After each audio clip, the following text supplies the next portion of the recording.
So let me ask you, this is without question a great poll for you.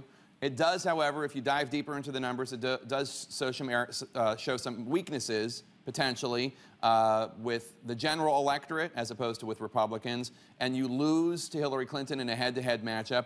What do you think you need to do to turn those numbers around?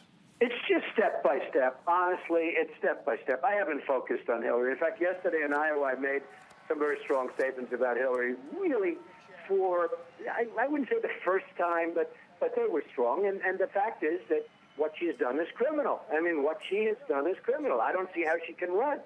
Because if the prosecutors, who are all Democrat, by the way, and that's, part of the problem with fairness here, they're all Democrats, so they're protecting her. But if you had an impartial prosecutor and they were honorable, and maybe they are, we're going to find out. But what she's done is criminal. What exactly are you saying is criminal? What she did is far worse than what General Petraeus did, and he's gone down in disgrace. I mean, what he did is not as bad as what Hillary Clinton did.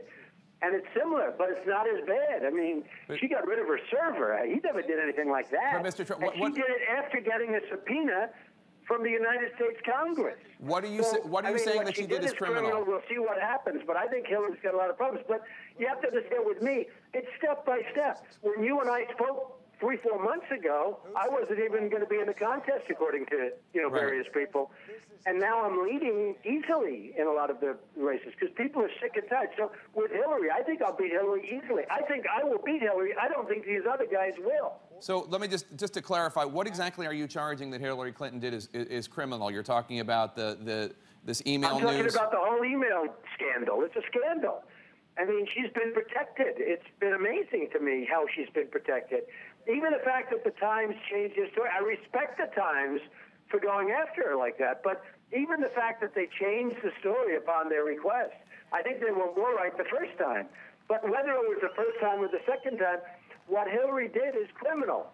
And I don't think it was a criminal. Whether or not that takes her out of the race, but in theory, she shouldn't even be in the race. Now, whether she is or whether it's a guy like Sanders, which is hard to believe, but whether she is in the race or not, I go step by step. I'm not thinking too much about Hillary right now. I'm thinking about a man who's in favor of Common Core, a man who's weak on immigration, Jeb Bush, and a guy like Walker, who, frankly, his state is having tremendous difficulty. I love Wisconsin. It's a great place. But, he's putting debt up to the gills. The school system is a disaster because they don't have any money. I mean, Walker State, Wisconsin, is a catastrophe from an economic and a financial standpoint. I think he's number 36 or 38 overall in terms of the country for economic growth, and his jobs projection were way, way off. I mean, beyond. They have budget deficits. He was going to have a lot of big surplus. Well, we've got a $2.2 billion deficit. I hear you.